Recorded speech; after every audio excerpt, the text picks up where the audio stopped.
चिहान डाँडाको अदृश्य बोझ। गाउँको सिरानमा एउटा पुरानो चिहान डाँडा थियो जहाँ वर्षौंदेखि कोही पनि सूर्यास्तपछि जाने आँट गर्दैनथे। भनिन्थ्यो त्यहाँका सल्लाहका रुखहरू राति मान्छे जस्तै हिँड्छन् र आपसमा साउती मार्छन्। त्यही गाउँमा सुबेदार बाजेका नाति दिनेश सहरबाट दशैं मान्न आएका थिए। सहरिया रगत उनलाई यी गाउँले कुराहरूमा रतिभर विश्वास थिएन। उनले जिद्दी गरे कि उनी आज राति त्यो डाँडाको ठ्याक्कै बीचमा रहेको एउटा ढुङ्गे चौतारीमा बसेर आउनेछन्। जब साँझ पर्दै गयो गाउँमा एउटा अनौठो सन्नाटा छायो। बाटोमा हिँड्ने कुकुरहरू अचानक रुन थाले, जुन दृश्य आफैमा अशुभ थियो। दिनेश हातमा एउटा पुरानो लालटिन र ओढ्ने कम्बल लिएर उकालो लागे। जति जति उनी माथि उक्लिन्थे हावाको तापक्रम घट्दै गयो। अलि माथि पुगेपछि उनले एउटा कुहिएको मासु र मट्टीतेल मिसिएको जस्तो गन्ध पाए। उनले सोचे सायद कुनै जनावर मरेको होला। तर जब उनी चौतारीमा पुगे उनको आङ चिरिनु भयो। ए साथीहरू, यहाँसम्म सुन्दा कतिको सातो गयो त? मुटुको धड्कन बढ्यो कि उस्तै छ? कतै तपाईको पछाडि पनि कोही उभिएको त छैन नि? डर लाग्यो भने भन्नुस् है, म अलि बिस्तारै भन्नुला। ल अब कथातिरै फर्कौँ। दिनेश चौतारीमा बसेर सुस्ताउन मात्र के खोजेका थिए। उनको कानैमा एउटा मसिनो स्वर सुनियो, ए बाबु, अलिकति ठाउँ मलाई पनि देन। उनले झसङ्ग भएर यताउता हेरे, तर कोही थिएन। लालटिनको मधुरो प्रकाशमा उनले देखे कि एउटा कालो छाया बिस्तारै सल्लाहको रुखबाट तल ओर्लिँदै थियो। दिनेशको बोली सुन्न सकेन, उनको शरीर ढुङ्गा जस्तै जम्यो।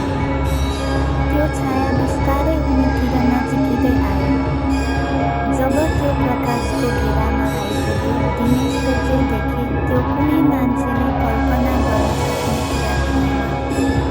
यो एउटी वृद्ध महिला थिइन्, तर उनको खुट्टा पछाडि फर्केका थिए र हातका नङहरू 6 इन्च लामा र तिखा थिए।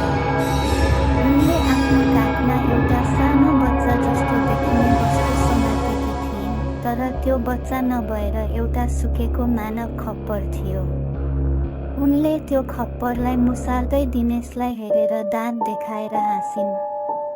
तँलाई मेरो भोजमा निम्तो छ, उनले भनिन्। त्यति भन्नु मात्र के थियो, चौतारीको वरिपरि जमिन फाट्न थाल्यो र जमिन मुनिबाट अनगिन्ती हातहरू बाहिर निस्किए। ती हातहरूले दिनेशको खुट्टा समातेर तल तान्न थाले। उनले चिच्याउन खोजे, तर उनको घाँटीबाट आवाजै निस्किएन। त्यतिबेलै गाउँको मन्दिरबाट शङ्खको आवाज गुन्जियो। त्यो आवाज सुन्ने बित्तिकै ती हातहरू र त्यो बोक्सीको आकृति धुवा भएर बिलायो।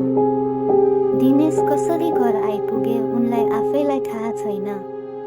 तर भोलिपल्ट बिहान जब गाउँलेहरूले उनलाई घरको आँगनमा बेहोस फेला पारे, उनको ढाडमा कसैले नमले कोतरेको गहिरो घाउ थियो।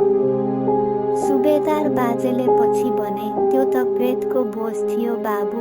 यदि शङ्ख नबजेको भए तैँले आजको सूर्य देख्ने थिइनस्। लौ त साथीहरू, आजको कथा यति नै। तपाईहरूलाई यो कथा कस्तो लाग्यो? डरले सिरकभित्र लुक्नुभयो कि अझै सुन्ने हिम्मत छ? हजुरहरूलाई यस्तै खालको भिडियो हेर्न या सुन्न मन छ भने प्लिज यो च्यानललाई सब्स्क्राइब गरेर मलाई सहयोग गर्नुहोला। हजुरहरूको साथ र मायाले नै मलाई अझै हिम्मत मिल्नेछ। अर्को पटक म यो भन्दा पनि राम्रो र डरलाग्दो कथा लिएर आउने कोसिस गर्नेछु। अब कस्तो खालको स्टोरी सुन्न चाहनुहुन्छ त? किचकन्नीको, बोक्सीको या कुनै पुराना दरबारको रहस्य? हजुरहरूको रोजाइ के छ प्लिज कमेन्ट गर्नुहोला है। तपाईको कमेन्टकै आधारमा म अर्को भिडियो लिएर आउनेछु। धन्यवाद।